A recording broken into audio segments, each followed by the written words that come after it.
Guys সিভিংয়ের কাম চলতেছে, দেখছেন কত ময়লা উঠতেছে সিঁড়ির দিকে। বাসগুলো দেখো ভাই সিভিং করে নিতেছে, নাইলে আবার মজবুত দেবো না, ফাইটা দেবো জায়গায় জায়গায়। কাজ যেটাই করবো সুন্দর জায়গার গুছায় গেছে, দেখতে পারতেছেন একদম চকচকা। এই যে এগুলো চকচকা যাইব, তবে মানুষ করতে হইব। এই যে মানুষ করতেছে, সৌন্দর্য যদি চান তাইলে এর মধ্যে দিতে হবে পরিশ্রম। যাই হোক, শুক্রবার দিন আজকা আলহামদুলিল্লাহ, সবাই জুম্মার নামাজে চলে আসেন। চলতেছে কাজটা করি, দিনের কাজ কাজের মধ্যে দিয়ে আসলে ভালো লাগে, ভালো না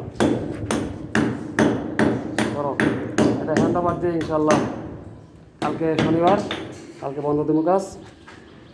পরশু দিনকে ইনশাল্লাহ বাইরের মাছা বানায়া বাইরে কাজ ধরবো। ভিতরের দিকে কাজ যা ছিল সব শেষ করা দিয়েছে।